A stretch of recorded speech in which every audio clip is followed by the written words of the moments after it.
Shabbat Shalom, Shabbat Shalom, Shabbat Shalom.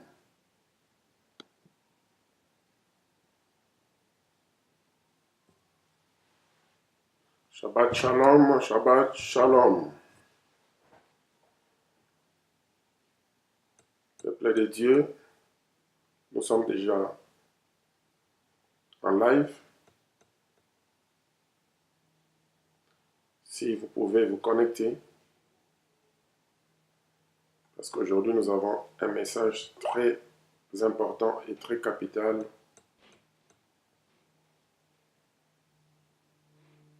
pour les disciples de Yeshua HaMashiach.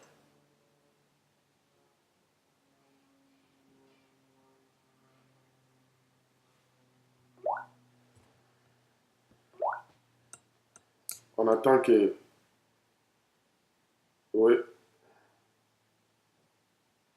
Ok, gloire soit rendue à Yahvé. Il y a déjà une personne en ligne. Donc tout ce que vous allez faire, c'est vous abonner, aimer notre page et puis la partager, s'il vous plaît. Aimez notre vidéo puis la partager. On va attendre pendant 2 à 3 minutes avant de commencer le message d'aujourd'hui.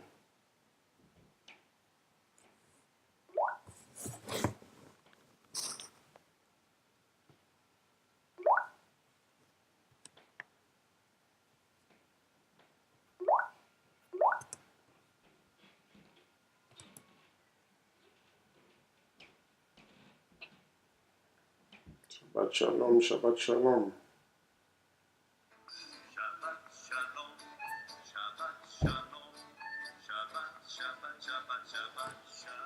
Alléluia.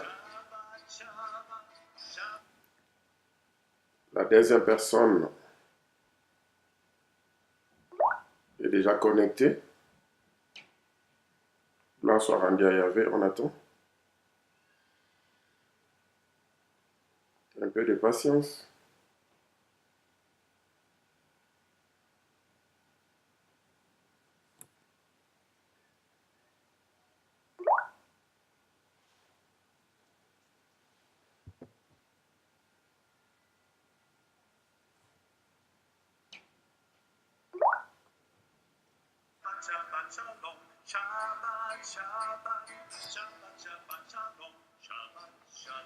Ok. Sans plus tarder, nous allons nous présenter. Je suis le pasteur David Mafuta de Mount Zion Ministry, le ministère que nous avons reçu depuis Jérusalem. Nous émettons chaque samedi live depuis Londres de 15h à 16h sur Shabbat Shalom TV. Et dans 2 mois, comme on vous avait promis, nous serons encore de retour sur Olive TV. Parce que là, nous avons encore beaucoup de voyages missionnaires à faire. Et il y a beaucoup de trucs à mettre en place. Entre autres, travailler aussi notre chaîne de télé qui sera opérationnelle d'ici quelques temps sur satellite. Alors, nous vous bénissons. Gloire soit rendue à Yeshua. Ceux qui sont en train de nous joindre là, si vous pouvez juste aimer notre page et puis partager la vidéo s'il vous plaît, parce que ça vaut la peine. Aujourd'hui, le message de cet après-midi de ce Shabbat sera sur l'homme de Dieu et le travail. 2 semaines passées, nous avions parlé concernant l'homme de Dieu et le travail. Et puis la semaine passée, on avait un peu changé les sous-thèmes. Et aujourd'hui, nous reprenons encore l'homme de Dieu et le travail. Yahvé voulant, La semaine prochaine, nous allons parler sur la tenue sacerdotale, la tenue dont nous avons et l'équipage que nous avons à la tête. Beaucoup de gens ont essayé de mal interpréter cela, ce n'est pas de leur faute, parce que nous n'avons jamais enseigné là-dessus. En profondeur, nous allons enseigner là-dessus la semaine prochaine avec des passages bibliques à l'appui. Alors, je disais, d'ici peu de temps, on aura Shabbat Shalom TV sur satellite et on pourra suivre ça partout au monde entier. Mais cependant, les lives sur Facebook et YouTube comme tout de suite là, nous n'allons pas non plus abandonner cela. Donc, en même temps, vous serez en ligne pour nous suivre sur YouTube ainsi que sur Facebook. Certains aussi qui auront la possibilité, ils peuvent nous suivre sur satellite. Alors, on va vous donner beaucoup de précisions un peu plus tard. Nous vous bénissons. Nous ne pouvons pas attendre pour l'éternité. Là, nous allons commencer notre message. De peur que nous soyons en retard. Parce qu'aujourd'hui, nous avons commencé à 15h04. Nous allons finir à 16h04. 1 heure du temps. Merci beaucoup pour ceux qui nous ont suivis les samedis passés, pour ceux qui ont pu partager la vidéo. Comme nous avons toujours dit, nous ne sommes pas ici pour citer un nom quelconque. Nous n'allons jamais citer un nom de qui que ce soit pendant nos émissions, juste pour des raisons ecclésiastiques, pour des raisons de sécurité, pour plusieurs autres raisons. Ça ne vaut pas la peine de commencer à citer une liste de raisons. Mais cependant, nous avons des modèles qui sont peut-être, qui ne sont plus en vie. Nous pouvons toujours citer leurs noms. Nous avons des modèles des enseignements que nous autres, nous suivons et nous aimons. Il y a des fois, nous partageons aussi autres vidéos d'autres pasteurs. Et nous faisons de notre mieux. Nous n'avons pas encore commencé le message du jour, s'il vous plaît. Nous faisons de notre mieux, comme Saul de Tarse, qu'on appelait à tort Paul, disait à Timothée, de veiller sur lui-même, de veiller aussi sur ses enseignements. Alors, nous veillons sur nous-mêmes, nous veillons aussi sur nos enseignements. Parce que ce ne sont pas des enseignements qu'on reçoit facilement. La plupart de nos enseignements sont des enseignements faits chair. Ce sont des paroles faites chair à nous. Comme Christ. Christ était la parole faite chair. Donc, une parole dont il a lui-même expérimenté. Une parole dont il connaît la racine. Une parole dont il maîtrise. La Torah écrite était faite chair en Christ. Il savait de quoi il parlait. Il ne parlait pas par rapport aux expériences des autres. Il parlait par rapport à ses propres expériences. Alors nous autres aussi, nous payons beaucoup de prix pour recevoir les messages dont nous vous présentons. Et ce sont des messages dont nous croyons qu'ils sont bien filtrés.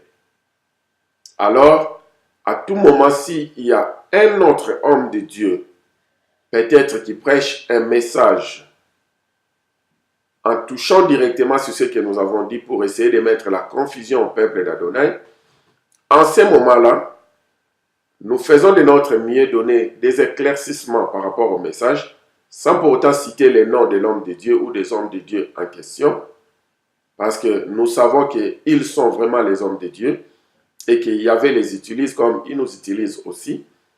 Mais en matière d'enseignement ou en matière de ministère, chacun a son champ, chacun a un domaine que l'Éternel l'a mandaté dans ce domaine-là. Chacun a un sujet et l'Éternel l'a mandaté dans ce sujet-là. Il est bien équipé. Quand il passe, il connaît de quoi il parle. Alors, si nous voulons avoir beaucoup de précision, beaucoup de clarté, c'est ce qu'il dit. Le mieux serait de les contacter. Nous autres, nous le faisons aussi.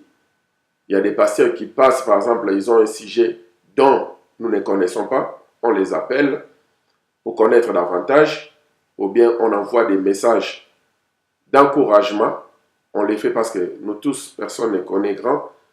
on ne connaît que, comme j'ai toujours dit, je ne connais que 1%. Donc ce 1% peut toujours aider le peuple d'Adonai partout où vous nous suivez. Alors, aujourd'hui, nous allons parler de l'homme de Dieu et le travail. Nous allons encore reprendre nos Bibles. Prenons Ésaïe, chapitre 66. Avant toute chose, prions. Là, nous commençons le message du jour. Adonai, Elohim, le Tout-Puissant, Créateur de l'univers. Père, nous te bénissons pour ton peuple. Nous remettons ces moments d'enseignement entre tes saintes mains. Prêche-nous la parole pure, fabriquée à Zion, à Jérusalem. Dans le précieux nom de ton fils Yeshua, à Mashiach, nous avons ainsi prié. Et nous disons tous Amen. Si je ne me trompe pas, aujourd'hui, c'est la vidéo numéro 29. 29 ou 30. Mais à la fin, avant de publier cette vidéo, nous allons revérifier. Je vérifiais ce matin, mais tellement que j'étais busy avec ces enseignements. Je pense que c'est la vidéo numéro 30. De toutes les façons, ce n'est pas un grand problème. Alors, nous allons prendre encore le livre d'Ésaïe 66, le verset 21.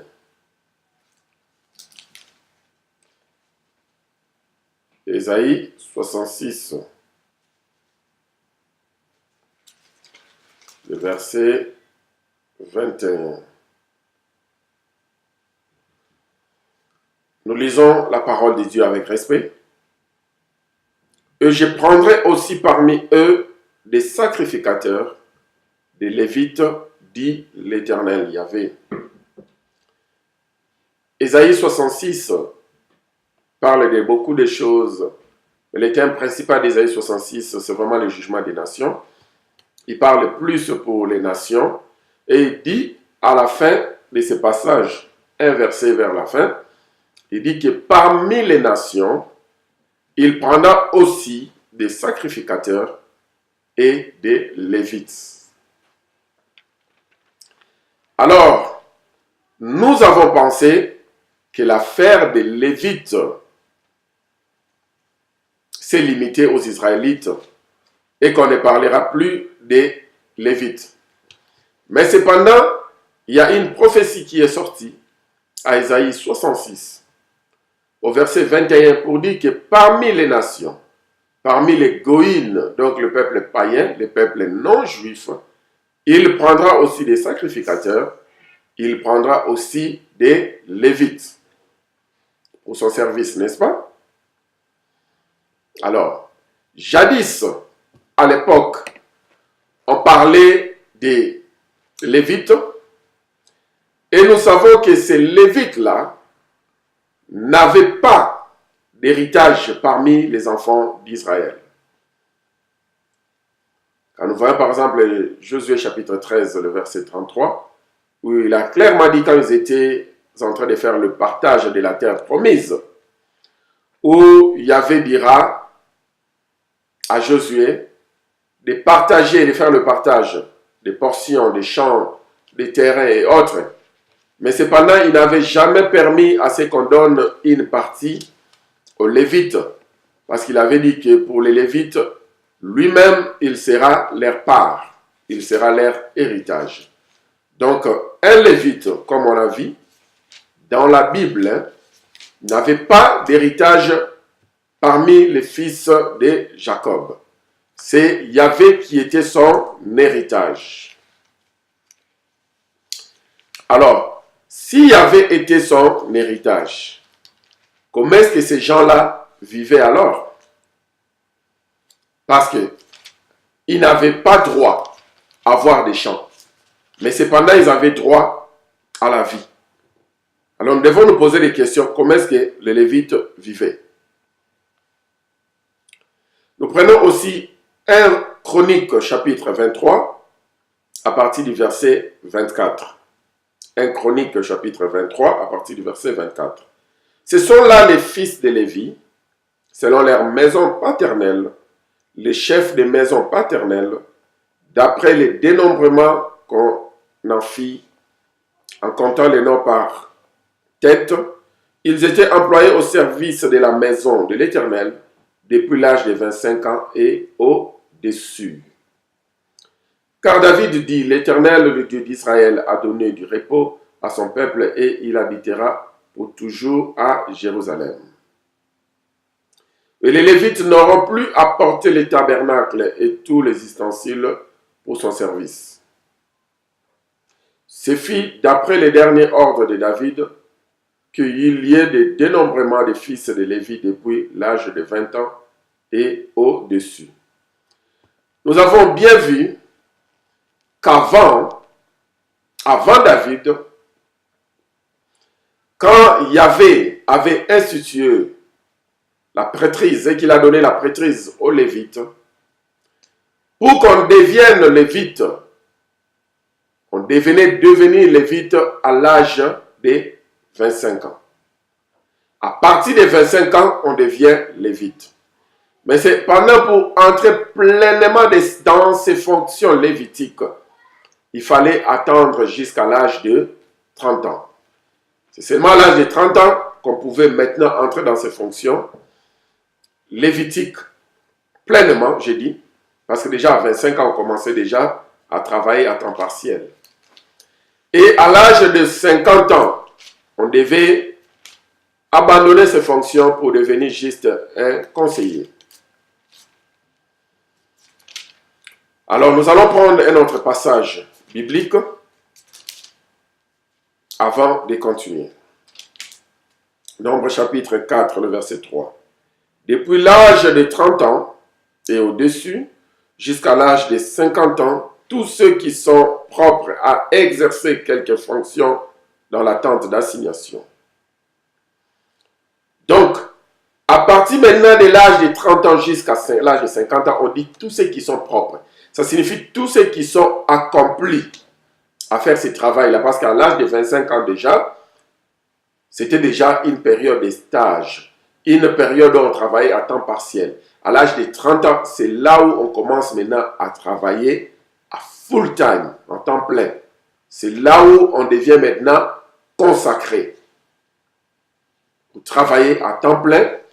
Et c'est là où on bénéficie de tout ce qu'un lévite devait bénéficier dans la maison de l'Éternel. C'est là où on pouvait bénéficier des dîmes. C'est là où on pouvait bénéficier d'autres avantages.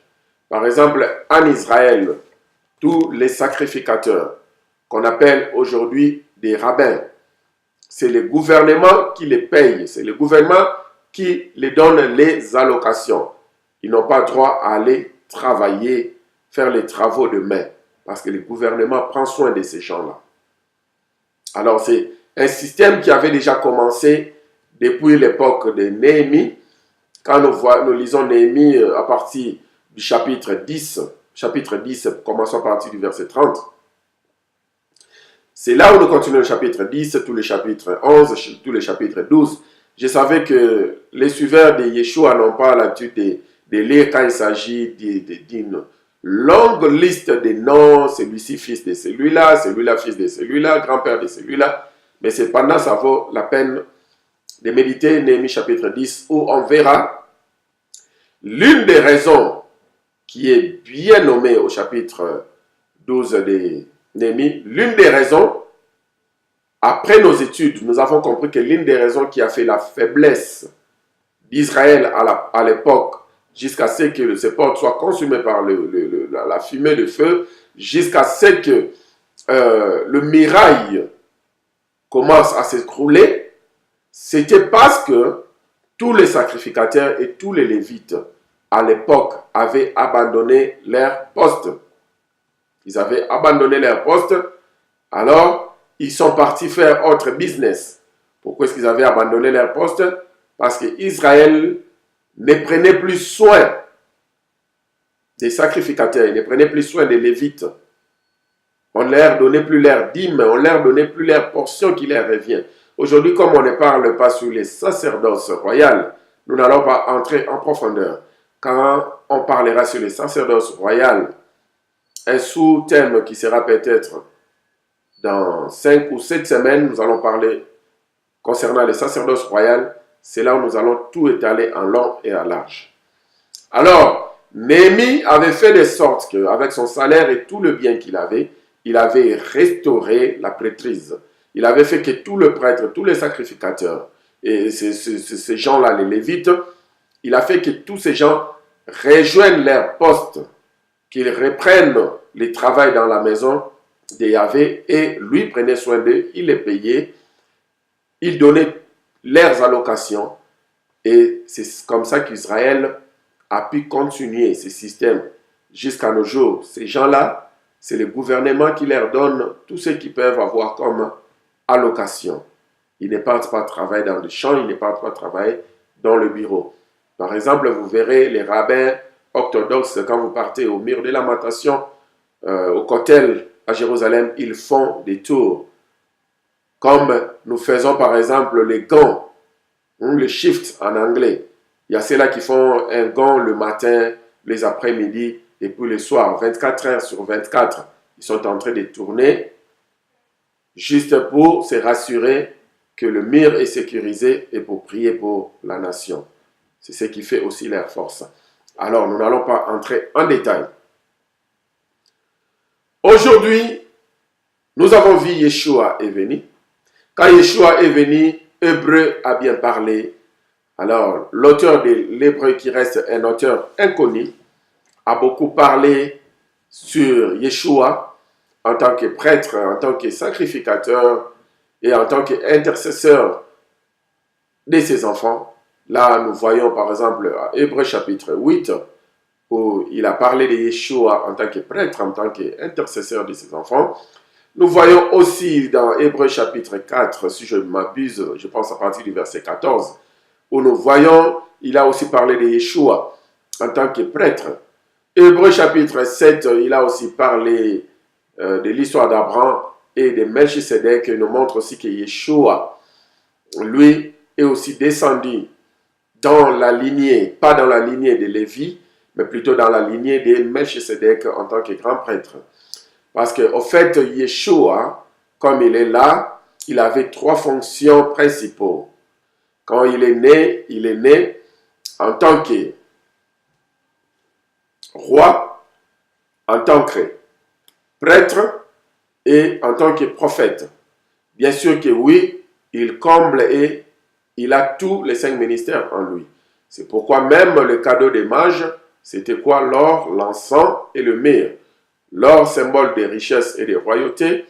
L'encens, le parfum, symbole des sacerdoces, donc pour le prêtre. Et le myrrhe, qui est une substance qu'on mettait dans l'huile d'onction pour oindre les rois. Donc, symbole des prêtrises, parce que c'était le prophète qui oignait les rois. Donc, symbole des prophètes et symbole des prêtrises. C'est pourquoi Yeshua, il avait ces 3 fonctions principales. Il était roi, il était prêtre et il était prophète. Alors, nous qui venons de la lignée de Yeshua, nous venons aussi directement de lui, il vient de la lignée de prêtre, il est un prêtre de la lignée de Melchisedec. Nous sommes des prêtres de la lignée de Christ. Alors, faisons très attention aujourd'hui, beaucoup de gens parlent sur des lois, nous devons faire très attention. On nous parle de Melchisedec, autres, mais parfois les enseignements en question ne sont pas bien fondés dans la Bible. Nous ne savons pas si c'est par ignorance ou pour quelle raison, on ne sait pas, mais ce n'est pas bien fondé dans la Bible. Au moins, retenons, Ésaïe 66, 21 avait dit que parmi les nations, nous, les nations, les Goïnes, le peuple païen, Yahvé suscitera aussi des sacrificateurs de Lévites. Et quand on a continué dans la descendance, où on a vu dans une des descendances, dans la descendance de David, on a eu un autre prêtre dont Yahvé avait déjà prophétisé au travers de la bouche d'Ésaïe. Ce prêtre-là est venu, alors il est venu non comme lévite, mais il est venu par rapport à la lignée de Melchisedec, et nous sommes aussi des prêtres par rapport à la lignée de Christ. Parce que dans la première partie de cette écriture qu'on a appelée à tort l'Ancien Testament, il y a des termes, par exemple quand là-bas ils ont employé les termes que parmi les nations il viendra des Lévites, juste en un mot pour dire qu'il viendra aussi des prêtres. Alors ces prêtres-là maintenant, nous qui sommes venus, nous ne sommes pas venus directement de la lignée des Lévites, non directement de la lignée de Melchisedec, mais nous sommes devenus prêtres directement de la lignée de Christ, lui qui est devenu prêtre de la lignée de Melchisedec. C'est pourquoi on nous dit que nous sommes un sacerdoce royal. Alors aujourd'hui, là c'était juste pour mettre une base, afin de parler en profondeur sur l'homme de Dieu et le travail. Alors, qu'est-ce qui se passe aujourd'hui? 2 semaines passées, quand on avait commencé ce message, on avait donné l'exemple des Saul de Tarse. Vous pouvez aimer la page, s'il vous plaît, et partager la vidéo pour qu'on ait beaucoup de gens qui suivent pour la gloire de Yahvé, ainsi que le peuple de Dieu soit très bien enseigné. Alors, on avait donné l'exemple des Saul de Tarse, dont on a appelé à tort Paul par les Romains. On a vu qu'il n'y a pas un serviteur de Yahvé qui a prêché plus que lui, qui a écrit plus que lui, qui a enseigné plus que lui, et il était toute sa vie malade, il avait l'écharde. Un homme maladif toute sa vie, mais il a fait le travail plus que tout autre homme qui était en bonne santé. Mais malgré tout ça, cet homme de Yahvé n'était pas un goï-goï, il n'était pas un paresseux. Il avait compris que le précieux trésor de l'homme, comme nous dit Proverbe, c'est son activité. Il travaillait. Il était faiseur des tentes. Ces tentes que j'ai mis, il était faiseur des tentes, comme on dit en hébreu, des talites. C'est ce qu'il faisait. En français, dans la Bible, par exemple, Louis II, on appelle ça des tentes. C'est qui ne comprennent pas l'évangile des sources, ils pensent que c'était des tentes, je ne sais pas, des maisonnettes ou des hangars ou des nattes ou qu'est-ce que c'est. Non, des tentes, c'est ça, les talites. Et ils faisaient ces talites à la main, pas au moyen de l'industrie. Ils faisaient ça à la main, un travail très dur. Pour avoir beaucoup de précisions, là c'est dans les Actes des Apôtres, le chapitre 18. Méditons, nous vous donnons plusieurs chapitres. Maintenant, nous n'allons pas commencer à donner des versets bibliques, parce que quand on donne des versets bibliques, ça nous rend aussi devenir des fainéants. Nous allons commencer à donner les grands chapitres.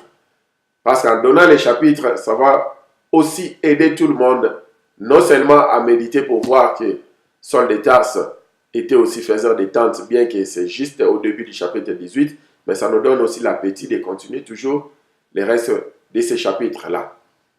Alors, c'est un devoir. Donc, il travaillait. Raison pour laquelle il a même refusé quelques dîmes des Corinthiens, leurs dons, leurs offrandes. Il a refusé cela. Il a préféré qu'on puisse plutôt donner cela aux frères qui traversaient des moments difficiles de la vie, des temps de pauvreté atroces. Il a dit que bien que ce sont ses droits, mais il ne veut pas prendre cela parce que lui, il se suffit avec ce qu'il a. Il aimerait bien donner aux autres. Et bien que lui-même a écrit aussi les livres, ou les livres des Galates, où il dit dans Galates chapitre 6 au verset 6, que ceux qui reçoivent les enseignements fassent participer de tous leurs biens à ceux qui les enseignent. Mais malgré ça, lui-même, Saul de Tarse, il refusait toujours ces biens-là, il se suffisait.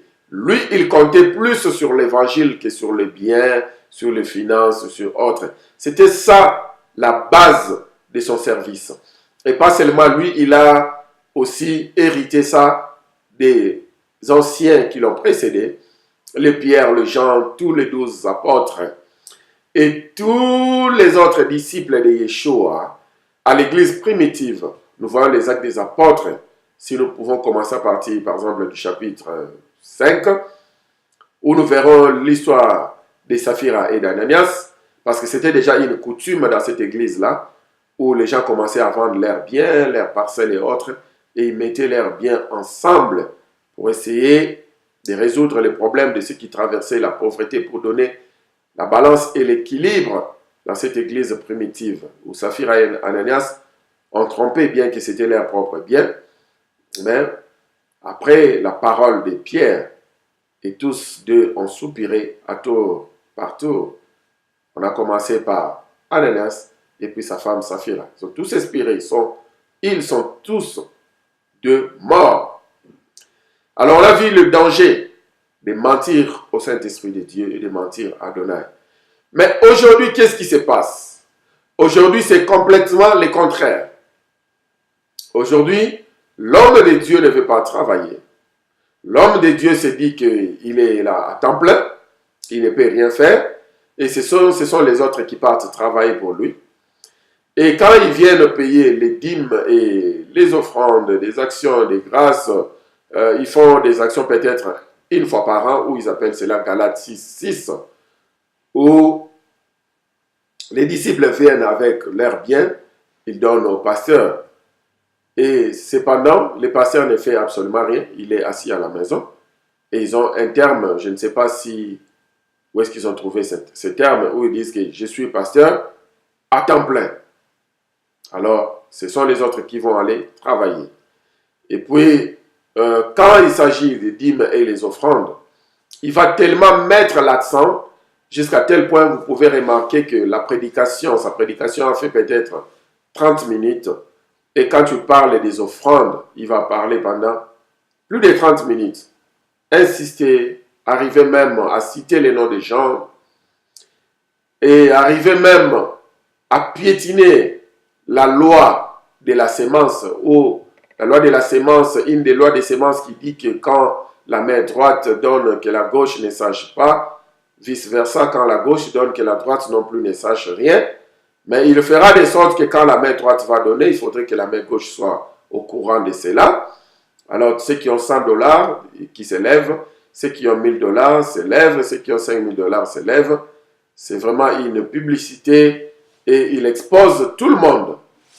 Il expose tout le monde. Ça crée des jalousies, ça crée des divisions, ça crée des complexes d'infériorité, les complexes de supériorité, le vantardisme et j'en passe. Il piétine la loi de Yahvé. Il n'a pas peur de quoi que ce soit parce que lui, c'est son argent. Pas autre chose. Parce qu'il ne veut pas travailler. En fait, il veut rester à la maison. Il est ministère à temps plein. Il est ministre à temps plein. À la maison, je ne sais pas s'il est en train de jouer au Nintendo. Parce que des fois, il ne médite même pas la parole de Yahvé.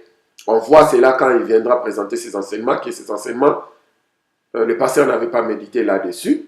Parce qu'il sera en train de courir par-ci et par-là. Mais cependant, en matière de dîmes et offrandes, là, il a des passages bibliques que lui-même, il n'a pas bien compris le sens. Il dira que donnez, plus vous donnez, plus que vous recevez. Et il va donner des passages bibliques qui sont corrects, mais il va tordre le sens, jusqu'à parce qu'il veut rester à la maison et que les autres travaillent pour lui. Même sur le plan ecclésiastique, il aura un groupe de frères et de sœurs qui vont commencer à rester quelque part où on appelle, si j'ai bonne mémoire, la permanence. Je pense la permanence, si j'ai oublié les termes, que ceux qui sont en ligne, mais les confirment s'il vous plaît, je pense que c'est la permanence. Ça va m'aider si vous pouvez me confirmer cela. Je suis sûr que c'est la permanence. Alors il y aura des frères et des sœurs qui seront là, dans la permanence, qui vont commencer à travailler, soi-disant, pour Yahvé. Mais en fin de compte, nous allons voir qu'ils travaillent pour les pasteurs. Parce que le pasteur va s'asseoir dans son bureau, il ouvre son laptop, il va commencer à écrire des messages sur Facebook, sur YouTube. Je sais de quoi je parle, s'il vous plaît. Je ne suis pas en train juste de parler sur quelque chose dont je ne connais pas. Je sais de quoi je parle à 200%. Oui, parce que on nous a invités dans certaines églises où, quand nous sommes arrivés, c'était vraiment les ridicules. Alors, le pasteur est sur YouTube, il est sur Facebook, et il parle d'autres choses. Et voilà que là-bas, c'est l'intercession qui prie. Là-bas, ce sont les chantres qui chantent. Là-bas, peut-être, les cultes a déjà commencé. C'est l'évangéliste et les diacres qui crient. Et lui, il est là, il est assis. Il est à temps plein, assis, en train de chatter, en train peut-être de jouer au Zoom ou que sais-je.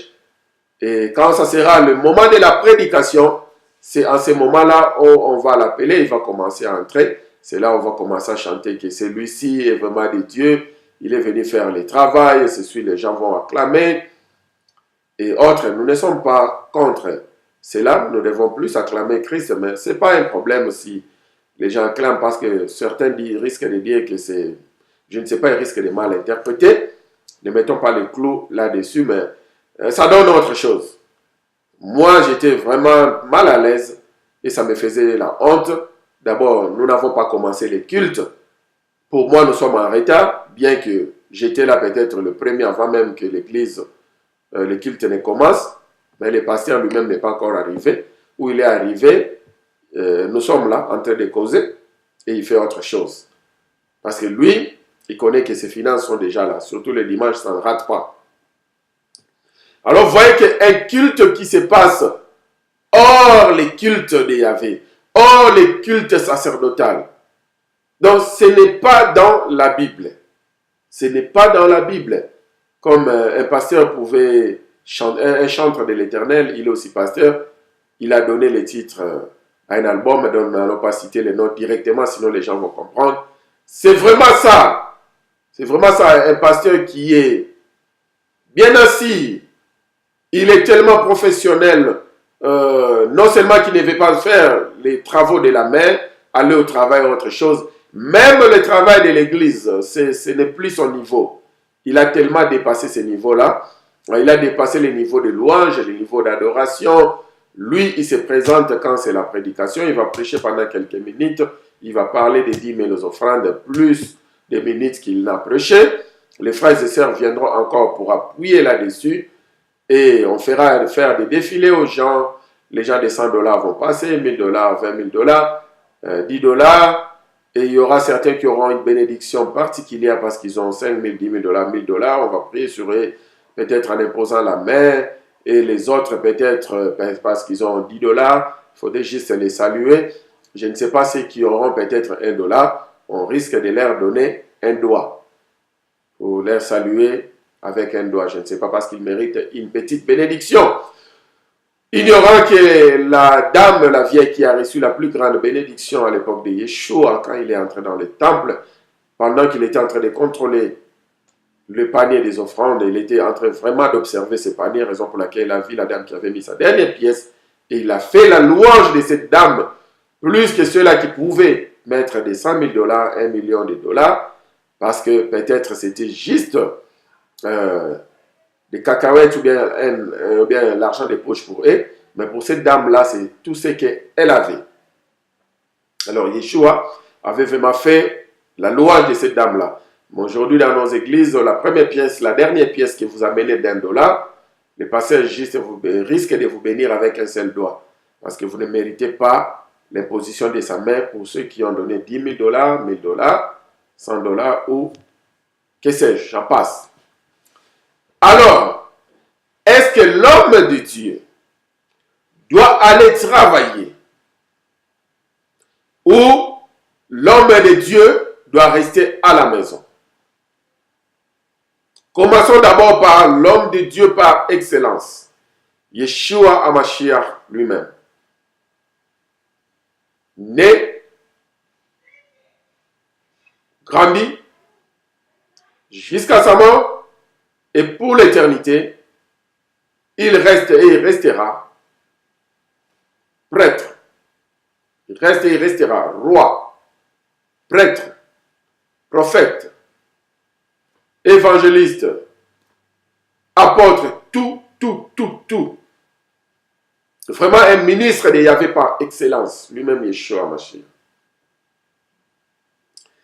Quand il n'avait pas encore l'âge de 30 ans, comme lui-même l'a dit, qu'il n'est pas venu pour abolir la loi, mais plutôt pour l'accomplir, plutôt pour l'interpréter. Sachant que lui-même, il est de la lignée des prêtres.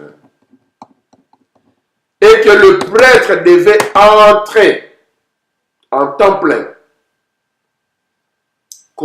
Est-ce que le prêtre devait commencer les travaux des sacerdoce en temps plein à l'âge de 30 ans? De 1 an jusqu'à 30 ans, il n'a pas fait son travail de sacerdoce. Depuis son âge de raison jusqu'à l'âge de 30 ans, ce qu'il faisait, il était un charpentier. Il aidait son père adoptif aux travaux du bois.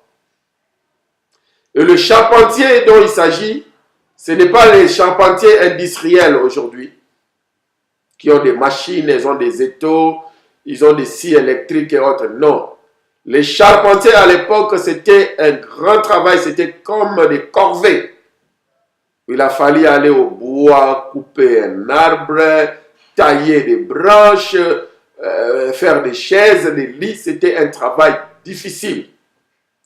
Et c'est ce travail que Yeshua a fait depuis l'âge de raison jusqu'à ce qu'il ait 30 ans. Il ne touchait pas au sacerdoce. On connaît qu'à l'âge de 12 ans, il a défié au temple. Il a défié le maître de la loi et autres. Mais ça, ce n'était pas encore le sacerdoce. Il a commencé son sacerdoce en s'accordant avec la loi. Alors, il n'a pas fait quelque chose hors la loi. Or, il pouvait se dire, depuis l'âge peut-être de 13 ans, parce qu'un homme juif, à l'âge de 13 ans déjà, quand il se marie déjà avec la Torah, quand il fait le bar mitzvah, il se marie déjà avec la Torah. À cet âge-là, il pouvait déjà commencer à prêcher parce qu'il avait déjà fait le bar mitzvah. Mais cependant, comme il devait respecter la loi, toute la loi de Yahvé, ainsi que la loi sacerdotale, il a attendu jusqu'à l'âge de 30 ans pour commencer à temps plein. Il pouvait aussi commencer à l'âge de 25 ans. Parce qu'à l'âge de 25 ans, on devenait déjà lévite à temps partiel. On avait déjà des travaux à faire dans les sacerdoces. Mais c'est maintenant à l'âge de 30 ans où on commençait maintenant à travailler à full time et on recevait toutes les allocations qu'il faut pour les lévites. C'est pourquoi il a attendu cet âge. C'était aussi l'âge, et c'est toujours jusqu'à nos jours l'âge de la maturité. La maturité physique commence à l'âge de 30 ans.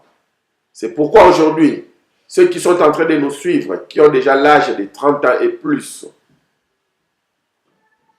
nous devons faire très attention parce que c'est l'âge de la maturité.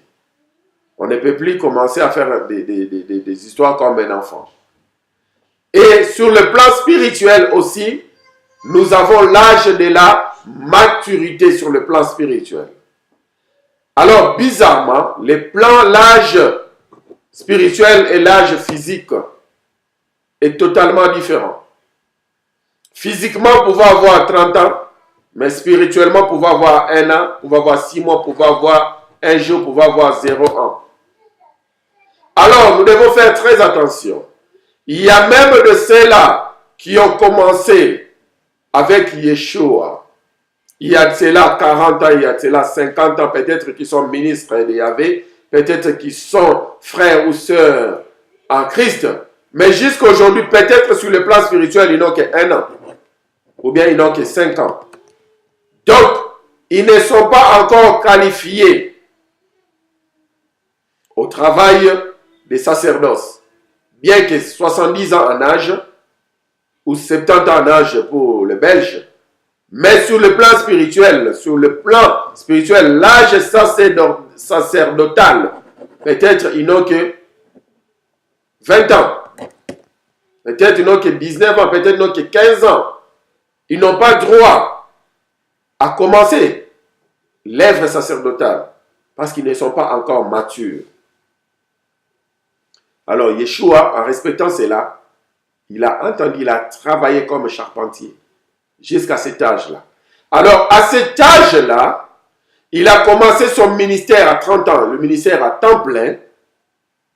Et pendant son ministère à temps plein, il a pris aussi quelques autres disciples, comme de Pierre, Jean, Jacques, André, j'en passe, Barthélemy, j'en passe pour ne pas citer toute une longue liste.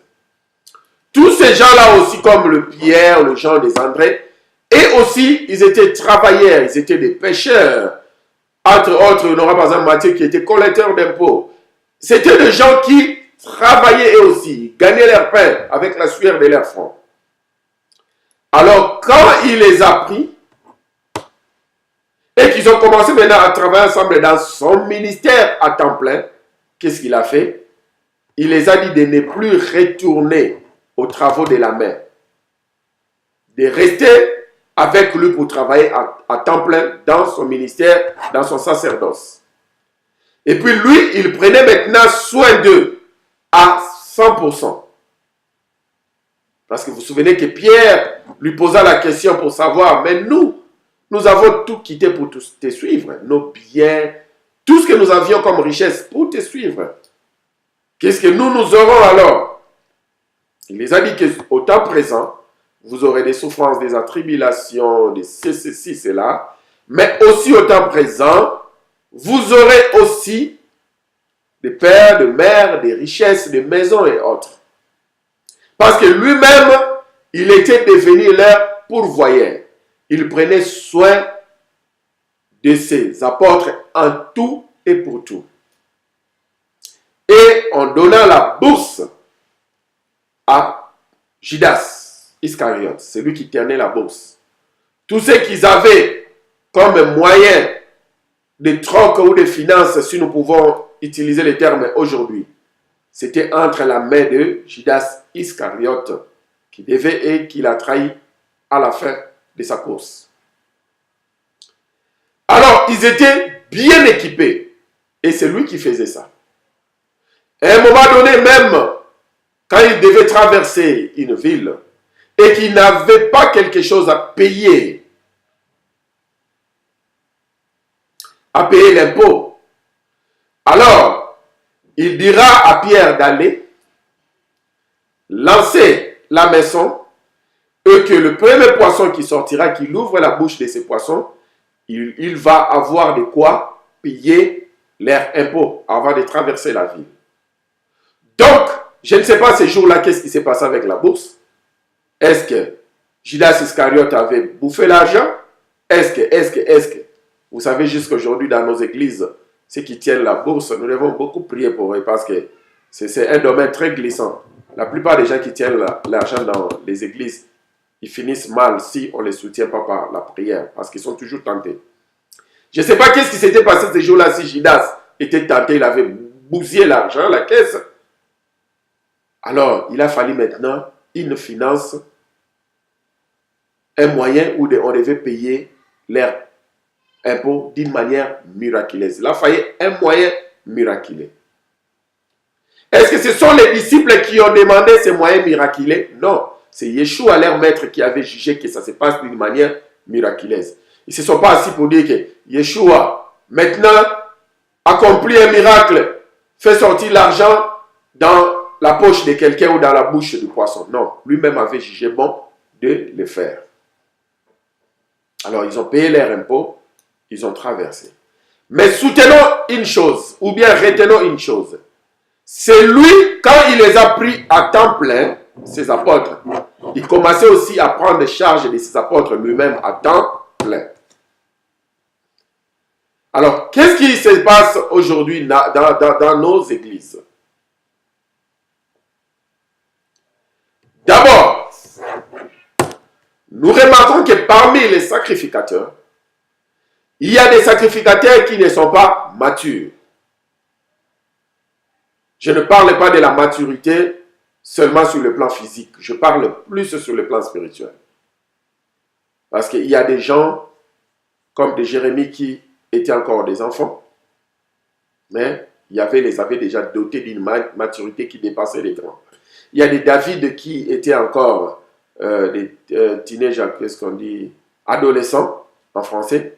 Les avait déjà dotés de la maturité sur le plan spirituel.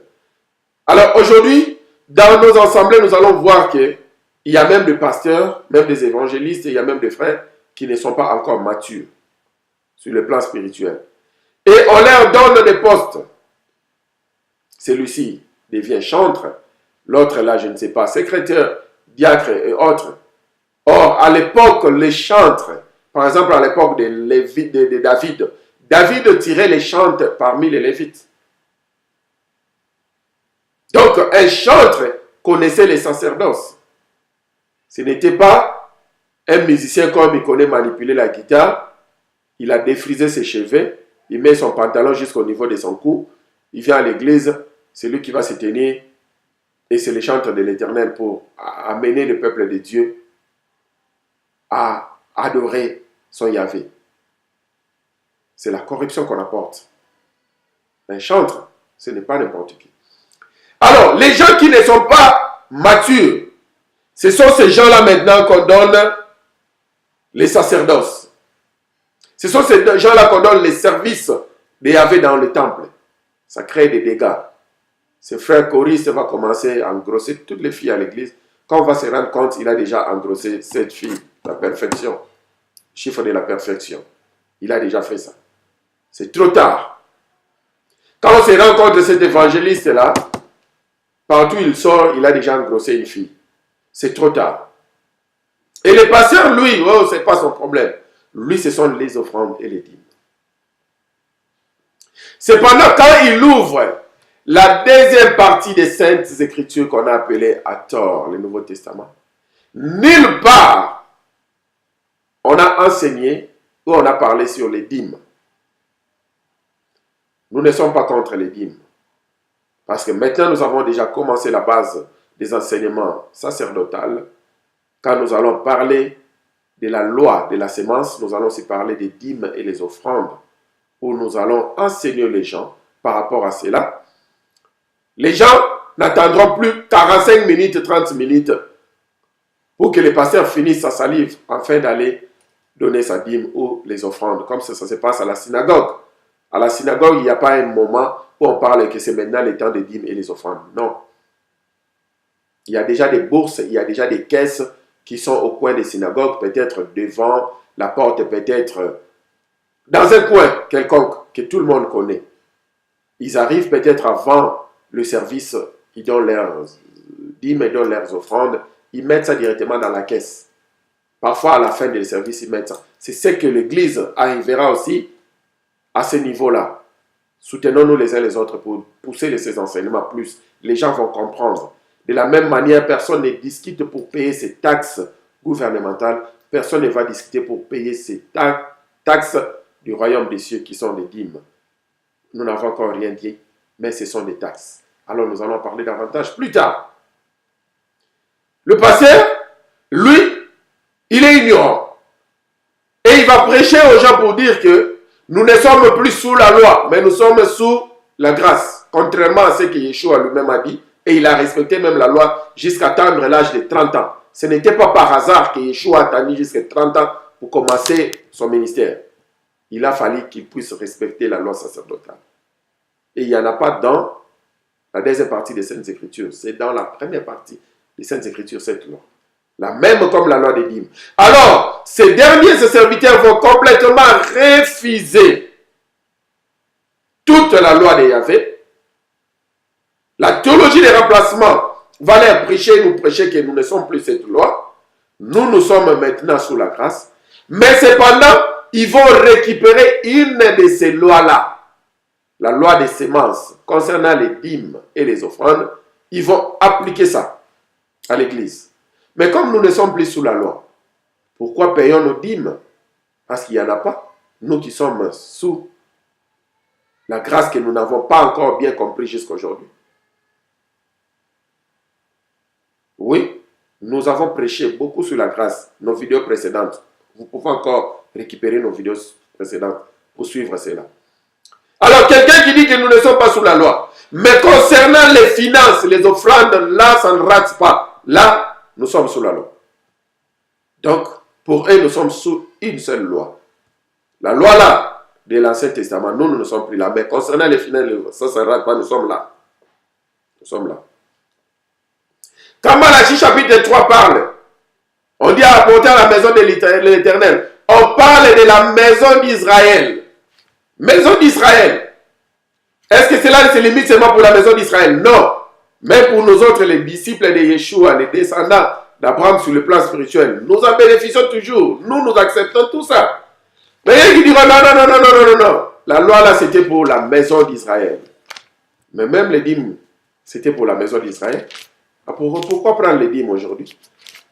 Seulement parce que nous ne voulons pas aller travailler. Alors, comme on ne veut pas aller travailler, la seule chose, le seul moyen où il faudrait maintenant survivre, comme nous sommes là à temps plein, soi-disant, c'est au travers les dîmes de certains qui partent travailler durement. Malachie chapitre 3, partie du verset 8. Mais vous vous êtes écartés de la voie. Or, Malachie chapitre 3, je lisais chapitre 1, c'est pourquoi je n'arrivais pas à comprendre. Prenons même à partir du verset 7. Malachie chapitre 3, même à partir du verset 7. Depuis le temps de vos pères, vous vous êtes écartés de mes ordonnances. C'est ce qui se passe encore aujourd'hui. Les gens s'écartent des ordonnances de Yahvé, de la loi de Yahvé, qui est la fondation de toutes choses. Vous ne les avez point observés. Maintenant, revenez à moi. C'est pourquoi on parle. Notre thème, c'est retour à l'évangile m'aide à Zion, à Jérusalem. Nous devons y retourner. C'est ça. C'est ça notre thème. Revenez à moi et je reviendrai à vous, dit l'Éternel des armées. Et vous dites, en quoi devons-nous revenir? Yahvé leur posa la question. Un homme trompe-t-il Dieu? Est-ce qu'un homme trompe-t-il Adonai? Car vous me trompez et vous dites, en quoi t'avons-nous trompé? Dans les dîmes et les offrandes. Vous êtes frappés par la malédiction et vous me trompez, la nation tout entière.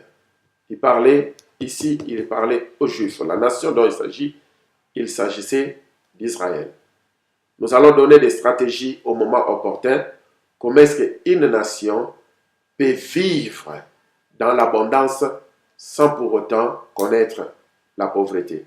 Une nation peut traverser des moments de pauvreté, peut traverser, comme certaines nations aujourd'hui traversent en Afrique, en Asie et autres.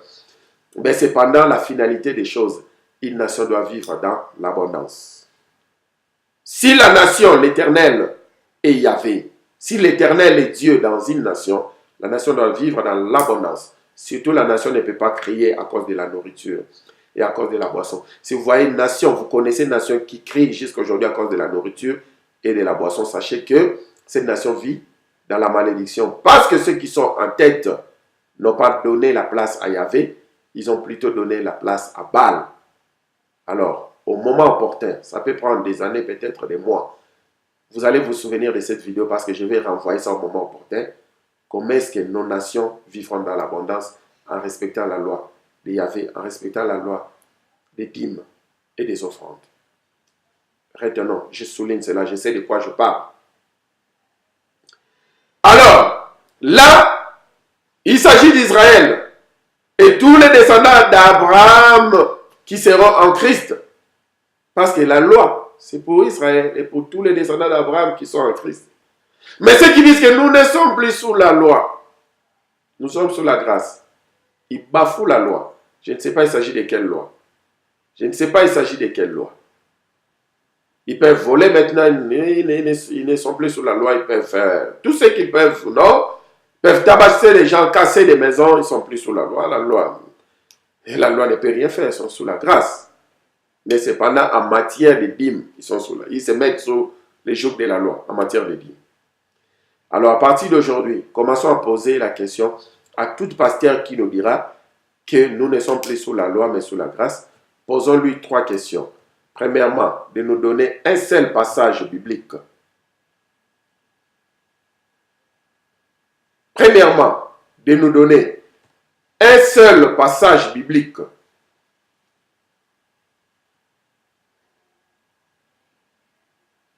posons-leur la question.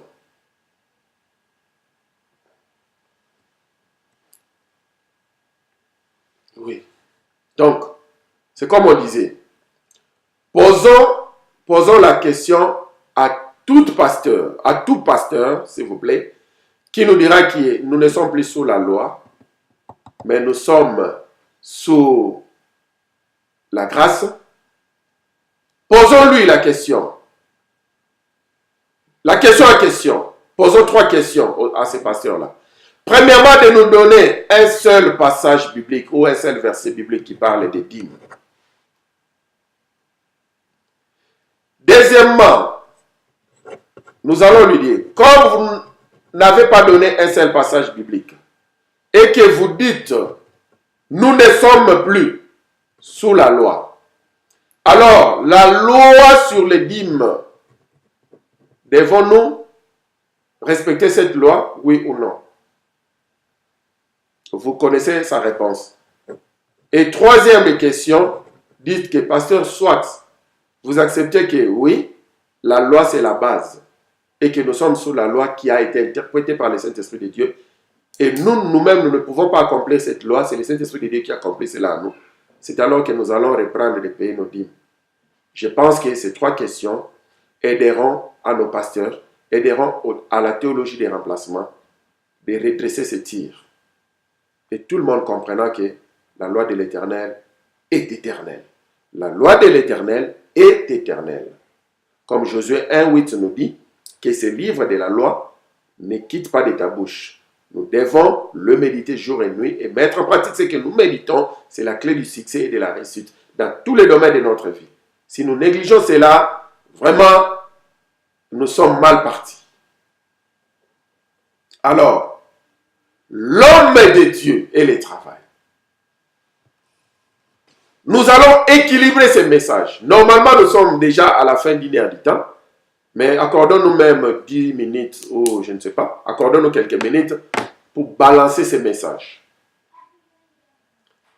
Alors, un homme de Dieu qui a 50 membres, 30 membres, par exemple dans nos églises ici à l'Occident, c'est difficile de voir une église, que ce soit ici à Londres ou partout en Occident, une église qui totalise 500 membres. C'est vraiment difficile. La plupart de nos églises, c'est des grandes églises en Occident, la plupart c'est 200, 250 membres. Là, ce sont des grandes églises. 50 membres, 10 membres, il y a 5 membres, il y a même des églises de maison.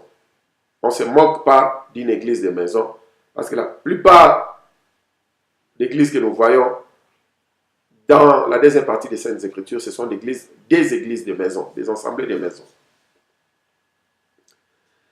Alors, un pasteur qui n'a que 30 membres, 50 membres, il va s'asseoir à la maison, absolument, il ne va rien faire. Il se dit pasteur à temps plein.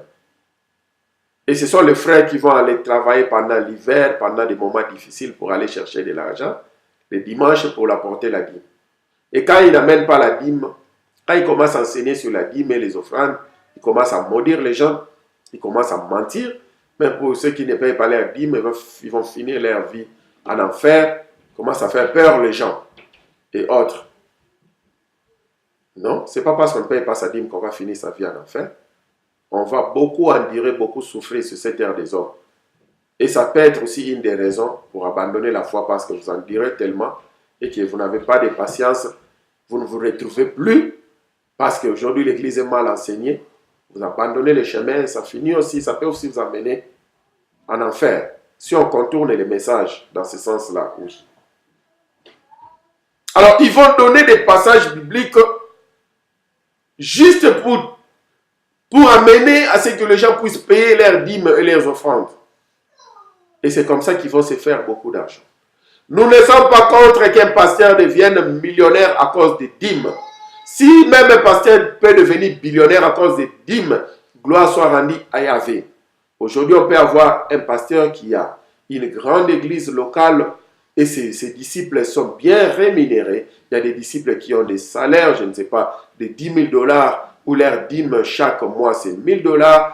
Et nous avons des tels genres de fidèles qui sont peut-être au nombre de 5 000 et tous sont fidèles envers leur dîme. D'ici peu de temps, le pasteur devient millionnaire. Il devient billionnaire ou que sais-je. Il y a des fidèles qui font des actions de grâce, des châteaux, des maisons, des chaînes de télé. Oui, les pasteurs deviennent millionnaires, c'est bien. Gloire soit rendue à Yahvé qu'on voit des pasteurs millionnaires parce que Christ les a bénis. Parce qu'ils ont tourné les évangiles. Parce qu'ils commençaient à tordre les évangiles pour devenir millionnaires. Pas parce qu'ils commençaient à mettre la main dans la poche des gens pour devenir millionnaires. Ça, nous sommes contre. Pas parce qu'ils sont allés toucher à la magie pour devenir millionnaires. Mais comme ils ne veulent pas étaler la magie à la télé, ils vont toujours dire que c'est Dieu qui m'a béni. Comme il y a plusieurs dieux, je sais que ce n'est pas Adonai, ce n'est pas Yahvé qui les a bénis, mais c'est leur Dieu qui les a bénis. On respecte leur opinion. Ah oui. Alors, dans ce cas-là, vous voyez comment l'homme de Dieu qui ne veut pas travailler, qui fait souffrir les autres. Le message dont nous vous prêchons, ce n'est pas un message qu'on a ramassé. Ce n'est pas l'expérience de qui que ce soit. C'est notre propre expérience. Jadis, nous étions aussi en train de travailler. Oui, je parle, je ne sais pas, d'une dizaine d'années. Mais comme il a fallu faire comme tous les autres pasteurs, comme on avait eu l'opportunité de prêcher à la télé, et parmi les groupes des autres pasteurs qui, à l'époque, ils faisaient des campagnes d'évangélisation, de croisades, ils invitaient d'autres hommes de Dieu, et il a fallu vraiment dépenser beaucoup d'argent. Nous aussi, on a suivi ces mouvements. Nous avons organisé une campagne d'évangélisation, un séminaire, ou que sais-je. Mais cependant, on n'avait pas les finances qu'il faut. On comptait sur les finances des frères et des sœurs. Et les frères et les sœurs ont refusé de contribuer pour une raison ou une autre. Vraiment, c'était mal parti, c'était notre faute. J'en reconnais jusqu'à aujourd'hui. Alors, avec le peu de salaire qu'on avait, on ne pouvait pas grand-chose. Je suis allé même m'endetter. J'ai pris des dettes des gens. Alors, pour couper court cette histoire, à la fin, ça avait vraiment ruiné ma réputation. Où j'avais du mal à rembourser les dettes des gens. Où on est venu essayer de casser ma voiture. On est venu me menacer, essayer de casser le portail de mon jardin. Et toute la ville en parlait. Le pasteur s'est endetté, il ne sait plus rien payer. Et voilà que les gens sont derrière eux. C'était la honte. Et jusqu'à aujourd'hui, quand je parle de ceci, j'ai toujours honte. Bien que, après 2 ou 3 semaines, on avait pu régler ces dettes-là. On est allé encore s'endetter à la banque pour remettre d'autres. C'était bizarre. C'est ce qui se passe aujourd'hui avec la plupart d'hommes de Dieu. Ils ne vivent pas les naturels. Ils ne sont plus naturels. Aujourd'hui, les hommes de Dieu, on se fait voir à la télé, on est à la radio, on est dans nos assemblées habillés comme des ministres, avec de grosses voitures et autres, parlant un français plus que M. Molière, mais à la fin, nous sommes en train d'endurer. Nous vivons au-delà de nos moyens. Et nous ne voulons pas aller travailler. C'est pourquoi aujourd'hui, nous prêchons sur l'homme de Dieu, le travail. Nous ne voulons pas aller travailler, nous voulons travailler. Nous voulons vivre aux dépens des autres. Nous forçons aux autres. Nous nous endettons partout, soi-disant que nous prenons des dettes au nom de Yahvé. Non. On ne travaille pas pour Yahvé en prenant des dettes. On travaille avec le moyen qu'on a à bord. Si on peut travailler avec le petit moyen qu'on a, gloire soit rendue à Yahvé. Si on peut travailler en évangélisant de porte en porte, dans des marchés, ou en évangélisant, je ne sais pas, au travail, sur Facebook, sur YouTube, ou que sais-je, des moyens moins chers, on peut toujours le faire. Si on n'a même pas de moyens, on peut toujours aller, comme à l'époque, à la rue. Et c'est toujours conseillé jusqu'à aujourd'hui pour aller prêcher. Même pas crier, même ici en Europe. Nous avons l'habitude, on voit un monsieur qui est assis sur les canapés dans des places publiques. On approche les messieurs, juste un petit bonjour, on essaie de parler d'un sujet quelconque et on glisse l'évangile. C'est comme ça, avec le moyen qu'on a à bord. Alors aujourd'hui, nous les hommes de Dieu, nous ne voulons pas travailler, mais nous voulons des grandes œuvres avec les moyens des autres. C'est là où nous sommes entrés dans les ridicules. Il y a un niveau donné, il y a un temps où Yahvé lui-même, il devient ton pourvoyeur. Si vraiment tu as été lévite, comme Ésaïe 66, 21 dit que parmi les peuples, il prendra aussi des lévites. Oui, Yeshua qui est venu à la lignée de Melchisedec. Nous, les prêtres de la lignée de Yeshua, nous les lévites d'Ésaïe 66, 21, il y a un moment donné, Yahvé lui-même, il dit que comme j'avais dit aux lévites, qui n'auront ni part ni héritage parmi le peuple, moi-même je serai leur héritage, il y a des moments où Yahvé lui-même décide, il se décide de devenir ton héritage. En ce moment-là, c'est là où le ministère, sur le plan financier, tu te retrouves et tu vis dans l'abondance. Tu manques même de mots pour témoigner. Où tu es assis comme ça, quelqu'un t'appelle, pasteur, j'ai ouvert une chaîne de télé pour toi. Ou quelqu'un t'appelle, pasteur, j'ai construit une maison pour toi. Pasteur, je me suis acheté une belle Jeep, mais je te fais cela comme cadeau. Ou tu commences à vivre des maisons que tu n'as pas construites. Tu commences à avoir des comptes bancaires dont les autres ont ouvert à ton nom. Ils sont allés à la banque, ils t'ont juste appelé pour signer des papiers. Ils ont fait des transferts de millions. Ils t'ont appelé, ils sont allés à la banque pour légaliser cela pour que tu ne sois pas jugé comme un terroriste. À ce moment-là, c'est Yahvé lui-même. Il a vu ta maturité sur le plan spirituel et lui-même, il a accepté que ça soit ainsi. Parce que tu peux devenir mature aussi sur le plan spirituel, mais s'il n'accepte pas lui-même, Yahvé qui devienne tes finances. En matière de finances, tu dois toujours aller travailler. Parce que Yahvé ne nous a pas donné une garantie quelconque que dans le ministère, à 100%, c'est lui qui va pourvoir pour nous. Non.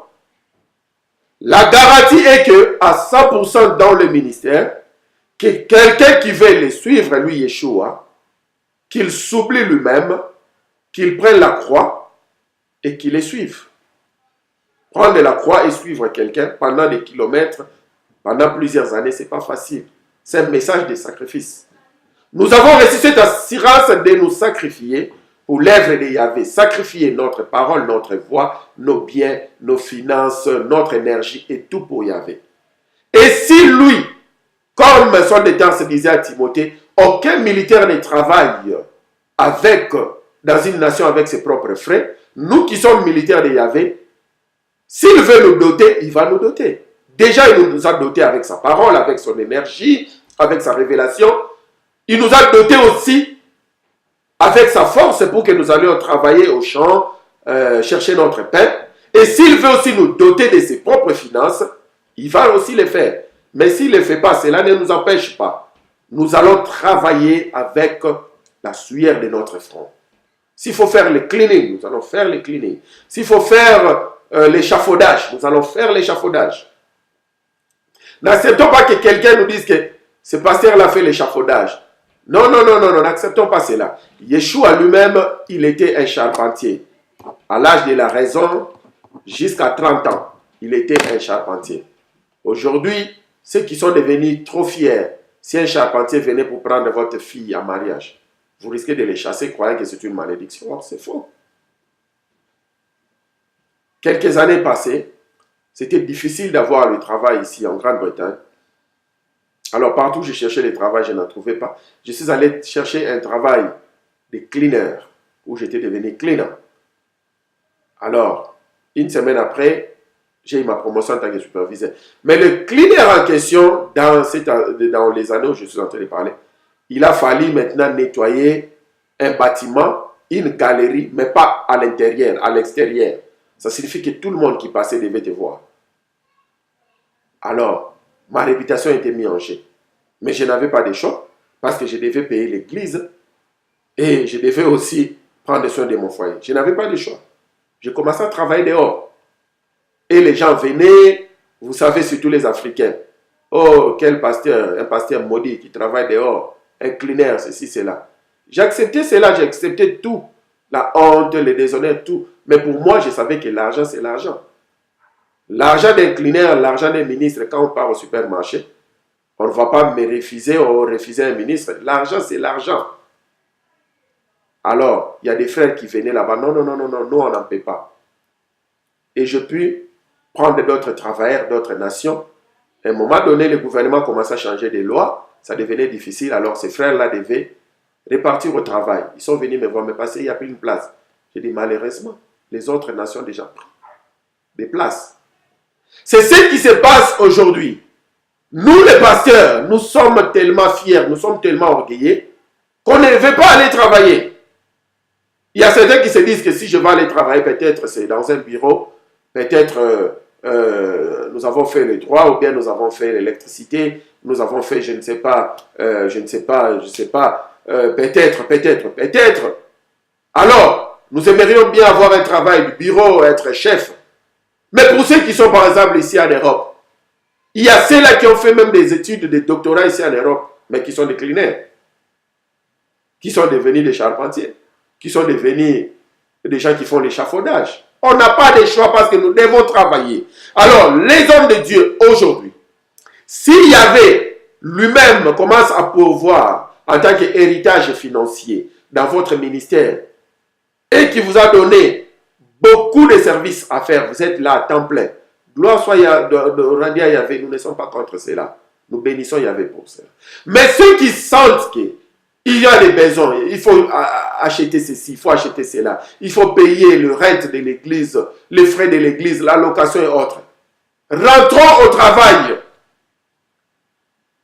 Cet esprit de s'asseoir à la maison, ministre à temps plein, en ce moment-là, cet esprit ne sera pas de Yahvé. Ça sera, nous sommes en train de suivre les rythmes des autres. Comme ce pasteur-là, il est à temps plein, il a sa voiture, il a sa maison. Nous aussi, on a à temps plein. Même si on n'a rien, on attend. Le temps de Yahvé viendra. Chacun à son tour. Non, non, non, ce temps ne viendra pas. Vous resterez et vous allez mourir. Vous risquez de mourir pauvre. Comme le prophète qui est mort pauvre, qui a laissé la dette et les créanciers est venu pour récupérer ses enfants. Nous connaissons l'histoire. Homme de Dieu pieux, mais est mort pauvre parce que peut-être il ne voulait pas travailler, peut-être, beaucoup de points d'interrogation. Alors là, on va s'entendre de vous dire que mon heure n'est pas encore venue, mon temps de bénédiction n'est pas encore venu. Autant apporter, Yahvé m'a envoyé pour travailler à temps plein à l'église. C'est faux. C'est faux, c'est faux. Quand Yahvé accepte que vous travaillez à temps plein dans son église, pas seulement son église, son œuvre. Par exemple, aujourd'hui, je n'ai plus une église locale, mais je suis en train de faire l'œuvre en tant que missionnaire pour remettre l'église de Yahvé répandue dans le monde entier, pour remettre cette église à la racine des Juifs, l'évangile, l'évangile de base, l'évangile pur, la théologie biblique comme il faut. Pendant ce temps ici, je peux commencer à voyager de pays en pays, de ville en ville. Peut-être je n'aurai pas un moyen de travailler quelque part en tant que permanent. Mais en ce moment-là, avant que je commence à faire ça, il faudrait que je puisse me rassurer que c'est Yahvé a permis, sur le plan financier, il pourvoit pour moi, pour mon foyer, pour ma famille, pour mon ministère. Là, je peux commencer ce genre de voyage. Mais dans l'écran, il faut que je travaille et je continue de travailler quelque part. Aujourd'hui, je suis en train de travailler. Nous ne prêchons pas pour dire qu'enseignant, enseigne-toi toi-même. Il y a des prédications dont nous ne nous sentons pas à l'aise. Et on n'essaye pas. Il y a des prédications, quand vous me voyez, je donne un sujet, mais je n'entre pas, ou bien je commence à rire, ou je dis, si ma femme écoutait Cécile, elle va se moquer de moi. Ça signifie que c'est un domaine dont je n'ai pas encore maîtrisé, ou bien un domaine où ma femme et mes enfants me reprochent. Je ne me sens pas à l'aise pour prêcher dans ce domaine-là. Un moment viendra peut-être dans les années plus tard, je vais me sentir à l'aise dans ce domaine, je pourrai prêcher ça. Mais tous les domaines dont on met sur la table, c'est ces domaines dont on se sent à l'aise. Et je ne vais pas toucher un autre domaine dont je ne maîtrise pas, ou bien le domaine dont... quand je dis me sentir à l'aise, cela ne veut pas dire qu'un domaine qui me plaît. Non. Ça signifie que je vais commencer à corrompre ma conscience. Si je dis par exemple... nous devons prier 3 fois. Et que moi-même, je sais que je ne prie pas 3 fois. Là, je suis en train de corrompre ma conscience, je ne me sens pas à l'aise. C'est dans ce sens-là. Mais si je dis prions 3 fois et que je prie 3 fois, je me sens à l'aise. Et je m'appuie à la Bible. Nous devons travailler, les hommes de Dieu. Surtout en Occident. Aujourd'hui, qui va payer ta facture? Les églises sont fermées à tout moment ici. Et on accuse les diables. Les diables n'ont rien à voir avec ça. On accuse la mairie. On accuse, je ne sais pas, quelles les accusations? Ils n'ont rien à voir avec ça, tout ça. Quand l'homme de Dieu, tu travailles. Et tous les autres qui sont autour de toi travaillent. Vous n'aurez pas de problème de payer, même si la salle est 1000 livres sterling le mois. Si le pasteur peut mettre 100 livres sterling, le frère 50, 30, 20, 10 et autres, cette famille-là, de bonne volonté qui a un peu beaucoup d'argent, 300 livres, nous allons payer nos salles sans problème. Il y aura une très bonne organisation. Et pour ceux qui sont dans des pays comme les pays d'Afrique, d'Asie et autres, ne permettons plus à ce que le pasteur s'assoie au bureau en train de jouer au Zuma. Et nous sommes là à la permanence, en train de travailler durement et le pasteur ne fait rien. Et quand le fruit de ce travail viendra, c'est le pasteur qui va monter, nous on reste là en bas sous ses pieds. J'étais allé dans une église pour faire une de mes délivrances, parce que jusqu'à aujourd'hui, même si nous prêchons la parole de Yahvé, il y a des fois nous trébuchons tantôt d'une manière ou d'une autre et nous avons toujours besoin de la délivrance, parce que la délivrance est continuelle. Si un pasteur de Dieu te dit que moi je suis délivré complètement, je n'ai pas besoin de la délivrance, il te ment. Ou bien un pasteur, ou bien un frère. Nous avons toujours besoin d'une délivrance pour un cas, pour un dossier, pour quoi que ce soit. La délivrance est continuelle jusqu'à ce que Yeshua revienne. Alors je me sentais faible. Je suis allé pour que cette église-là, ensemble avec les frères et sœurs, qui puissent prier pour moi. C'était un pays, dans un pays d'Afrique. Alors j'ai remarqué que le pasteur que j'étais allé voir pour prier pour moi, lui, il n'avait pas le temps. Ni pour moi, ni pour qui que ce soit. Il était dans son bureau, il était occupé en train de faire quoi que... Je ne sais pas. Mais au moins son bureau était fermé toute la journée, lui, il était à l'intérieur. Et il n'était même pas en retraite, parce qu'à l'intérieur, son bureau a une toilette. Mais il sortait, il partait dans sa voiture, il revenait. Il était tellement patron, vous n'avez aucune idée. Et son adjoint, c'est lui qui était là, en train de faire la délivrance depuis 5 h du matin jusqu'à même 22 h, il repartait à la maison. Et cet adjoint, il ne pouvait même pas s'acheter une voiture. Il ne pouvait même pas prendre sa fiancée en mariage. Ils ont fait 8 ans de fiançailles, un fiançailles kilométrique prolongé. Mais l'homme de Dieu dont je parle, lui, il était bourré de fric. Il avait des voitures, des maisons, il avait tout. Mais son adjoint, il a fallu qu'il prenne une moto appelée Wewa pour aller au travail, pour prêcher à la télé, à la radio et autres. Ça m'a fait très mal. À la fin, on a prié avec le frère. Il m'a encore impacté, il m'a encore donné la chaleur de la prière parce que je ne pouvais plus prier même pendant une heure du temps, même pas pendant 10 minutes à cette époque. J'étais vraiment down. Alors, on est devenus des amis. On priait ensemble, on parlait. Il m'a raconté sa vie et de la manière dont ses pasteurs les traitaient. Il n'avait même pas le droit d'aller prier ou bien faire un ministère à côté. C'était difficile. Et après, j'ai remarqué dans cette capitale-là, tous les pasteurs, il y a toujours des exceptions. C'est ça leur rythme.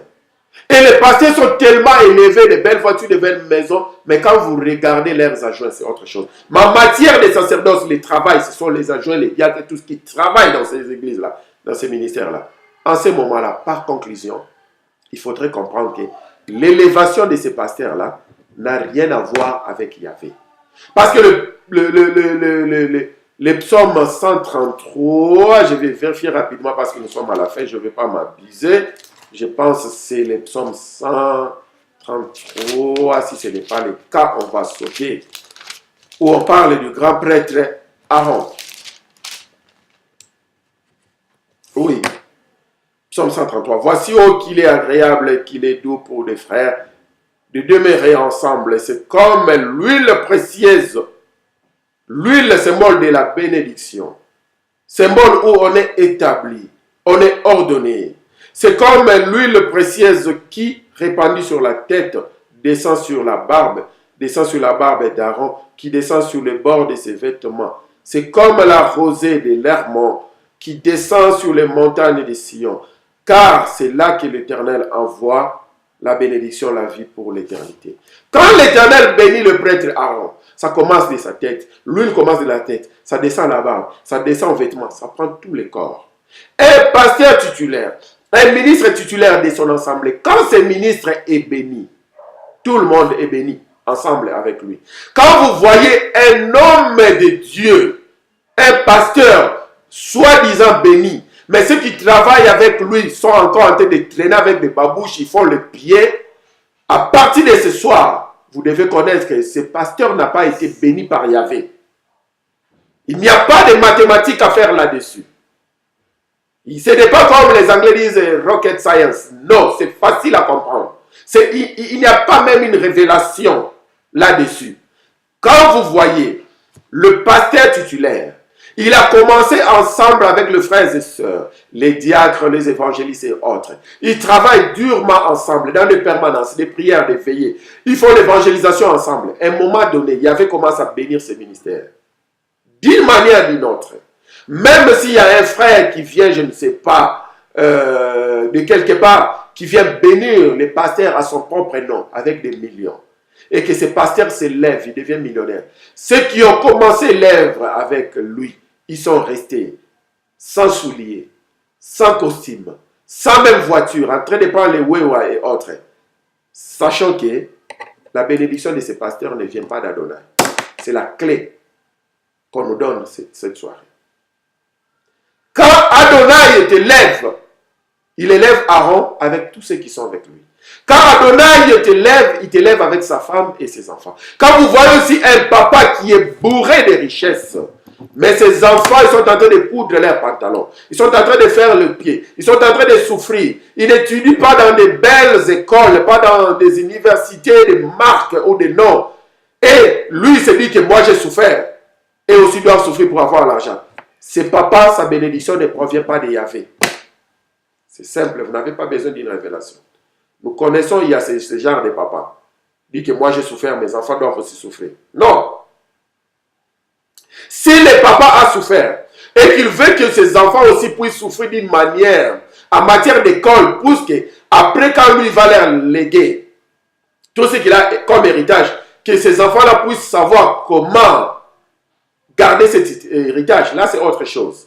Mais cependant, ces enfants ne vont pas manquer à manger, à boire et les vêtements et ce qui est des basiques dans la vie. Ce n'est pas un papa qui se dit, je leur laisse sans vêtements, ils vont manger une fois par journée, ils vont manger seulement un peu de légumes, pas de viande, parce qu'ils doivent apprendre que la vie est difficile. Non, non, non, non, non. Ce papa n'avait pas été béni par Yahvé. Il a été béni avec des serments sataniques, où on lui a dit que toi tu es béni, tu vas vivre la vie à l'étoile, une belle vie, la vie sucrée, mais tes enfants doivent souffrir. Là, ce sont les bénédictions de l'ange, pas les bénédictions de Yahvé. Alors, à partir d'aujourd'hui, quand nous voyons un pasteur élevé et que ceux qui travaillent avec lui, leur vie ne donne pas un sens de prospérité, ça vaut la peine de quitter ces églises-là. Ou, on ne vous recommande pas directement de quitter ces églises-là. On vous recommande d'aller voir ce pasteur, essayer de lui poser ce genre de questions. Peut-être il était dans l'erreur. Il peut toujours réparer les tirs, faire de sorte qu'il remonte ensemble avec tous ses collaborateurs et vous serez une bénédiction pour lui.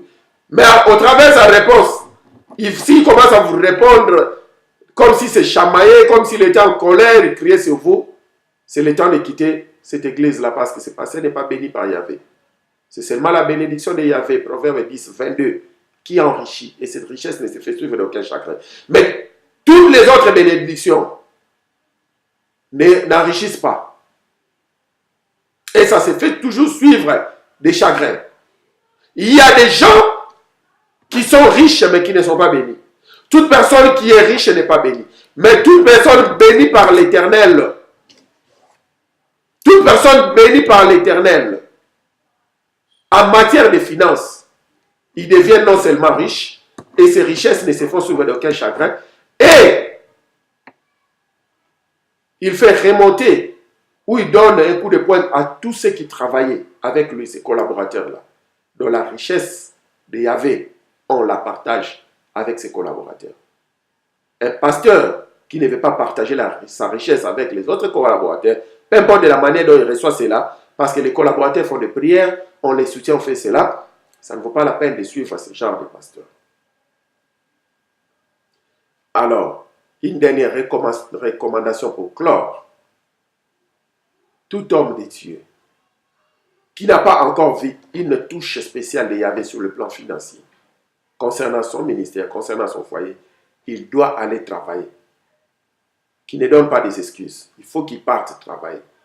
Pas des slogans ministère à temps plein. Non, il faut qu'il parte travailler et payer les taxes du gouvernement. Et aussi payer les taxes du gouvernement céleste. Il doit. S'il ne veut pas travailler, ne soutenez pas ce genre de pasteur. Le pasteur, par contre, le lévite dont Yahvé prend soin de ses finances, il ne va pas s'efforcer, il ne va pas multiplier les paroles.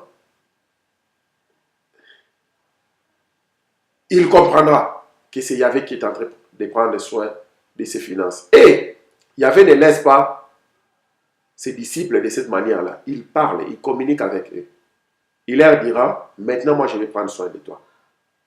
N'empêche, il y a des pasteurs qui ont reçu des révélations de la part de Yahvé pour dire que maintenant tu es directeur, abandonne ton travail, moi je vais prendre soin de tes finances et autres. Et puis c'était devenu, leur vie devenue difficile, mais vraiment Yahvé les a parlé. Il les a passé des moments difficiles, des épreuves et autres. À la fin, il a prouvé que c'est lui qui les avait parlé. Il commence à prendre soin de leurs finances au travers de leur ministère. Ça existe.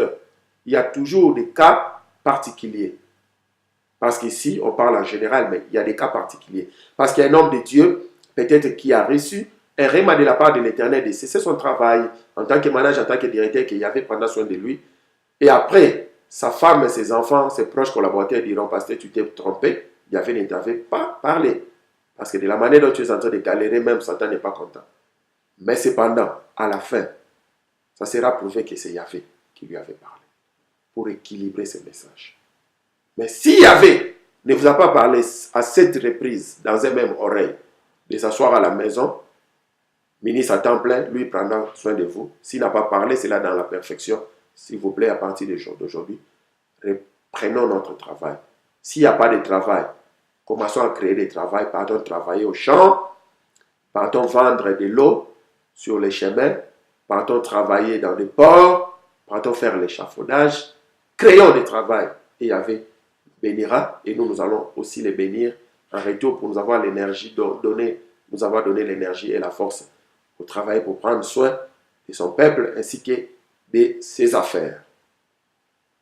Pour ceux donc qui sont arrivés au niveau où Yahvé prend soin d'eux, qu'ils prennent aussi soin de leurs collaborateurs et qu'ils sachent prendre soin de l'Église, le Keïla, l'ensemble des saints de Yahvé répandus dans le monde entier et qu'ils sachent aussi soutenir tous les hommes de Dieu. Alors, nous sommes arrivés à la fin de ce message. Nos excuses, nous avons été très longs et nous bénissons l'Éternel quand nous prêchons sur Shabbat Shalom TV parce qu'il n'y a personne devant nous pour nous dire il ne reste que 5 minutes. Donc nous avons la possibilité d'étaler les messages, équilibrer les messages, balancer les messages. Cependant, comme c'est un homme qui nous enseigne, il y aura toujours peut-être une erreur, peut-être une faute, peut-être quelque chose qui n'a pas été bien balancé. C'est là où on attend toujours vos questions. C'est là où le Saint-Esprit de Dieu essaye de tout balancer. Parce que nous ne sommes pas aussi parfaits dans nos enseignements. Mais nous faisons nos efforts pour donner des enseignements qui sont clairs. Alors, nous allons demander à un groupe de gens, le pasteur, le frère en Christ, de commencer à se repentir. Ceux qui n'ont pas, je m'excuse, qui n'ont pas compris, qui sont restés à la permanence pendant des années, soit disant nous travaillons pour Yahvé, c'est faux. La famille est en train de galérer, tout le monde galère, même nous-mêmes on galère, on ne sait rien plus faire. Les pasteurs ne nous donnent même absolument rien, même pas un petit geste, même pas un soulier, même pas payer nos écoles. Nous sommes là à temps plein, nous nous trompons, nous devons partir, repartir à l'école repartir au travail et travailler aussi pour l'Église. Balancer toutes choses. Pas rester à temps plein à l'Église à 100%, les pasteurs au voyage, ceci, cela, c'est nous qui faisons tout. Mais sur le plan financier, on ne se retrouve pas. On risque de mourir comme ces prophètes pauvres, laisser sa femme et ses enfants avec des dettes. Ça ne sera pas intéressant. Donc, que ce message soit équilibré. Nous allons prier pour nous repentir. Prions. Adonai, Elohim, le Tout-Puissant Créateur de l'univers, Père, nous te bénissons pour ces messages. Nous te bénissons parce que ton peuple a compris que l'homme de Dieu est le travail. L'homme de Dieu doit être lié à son travail. Et pour ceux-là que tu as appelés à temps plein, dont tu peux voir toi-même pour leur ministère, gloire te soit rendue. Et pour les autres, ils ont l'obligation de retourner au travail.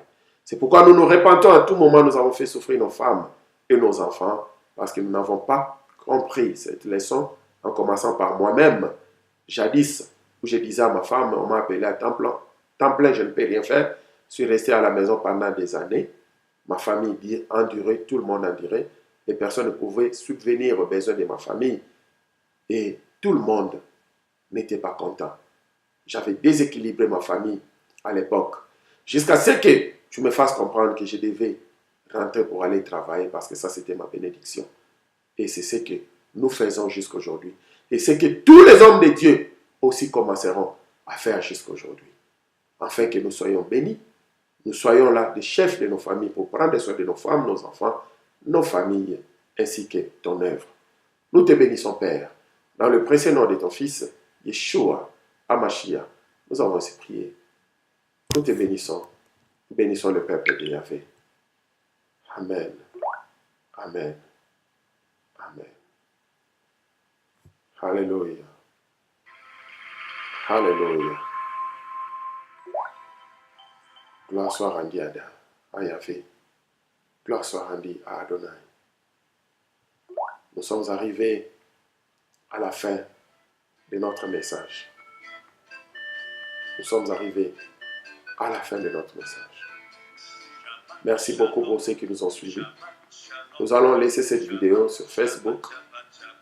Vous pouvez la partager, s'il vous plaît, afin qu'un grand nombre de serviteurs de Dieu et de frères et sœurs soient bénis. Shabbat Shalom.